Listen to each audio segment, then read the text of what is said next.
പിന്നെ നമ്മൾ ബാക്കി കഴിഞ്ഞ വീഡിയോയിൽ പറഞ്ഞത് ഇതിൻ്റെ അകത്ത് നമ്മൾ മരത്തിൻ്റെ ചിപ്പ് എന്ന് പറഞ്ഞാൽ കീബോർഡിൽ പല മരത്തിൻ്റെ മിക്സഡ് ചിപ്പായിരിക്കും വരുന്നത്. അസോസിയേറ്റിൽ നമ്മൾ പറഞ്ഞ പോലെ പൈൻ മരത്തിൻ്റെ മാത്രം ചിപ്പായിരിക്കും വരുന്നത്. ആക്ഷൻ ടെസയിൽ ഇത് ആക്ഷൻ ടെസ എന്നാണ് ഇത് പറയുക. ഇതിനകത്ത് MDF ആണ് വരുന്നത്, മീഡിയം ഡെൻസിറ്റി ഫൈബർ.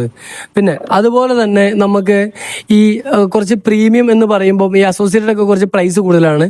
ഇതിനകത്ത് പ്രീമിയം വരാനുള്ളൊരു അല്ലെങ്കിൽ ആ ഒരു പ്രൈസ് റേഞ്ച് കൂടാനുള്ളൊരു കാരണം ഇതിൻ്റെ മേളിലത്തെ ഈ കോട്ടിങ് അല്ലെങ്കിൽ ഈ ഷീറ്റ് എന്ന് പറയാം, ഇത് നമുക്ക് ഇമ്പോർട്ടഡ് ആണ്, ജർമ്മൻ ഇമ്പോർട്ടഡ് ആണ്.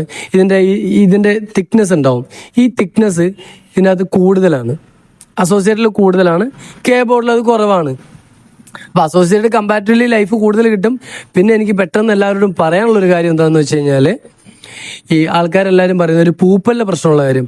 പൂപ്പലിൻ്റെ പ്രശ്നം എന്ന് പറഞ്ഞാൽ ഏറ്റവും കൂടുതൽ പൂപ്പലിൻ്റെ മരം ഉള്ളിൽ മൊത്തം പൂപ്പൽ വരുന്ന മെയിൻ ഒരു സാധനം എന്താണെന്ന് വെച്ച് കഴിഞ്ഞാൽ ബഗാസ ബോർഡിലാണ്. അസോസിയേറ്റഡിൻ്റെയും സെഞ്ചുറി കീബോർഡിൻ്റെ ഒക്കെ ഈ എഡ്ജുകളിൽ മാത്രമായിരിക്കും പൂപ്പൽ വരിക.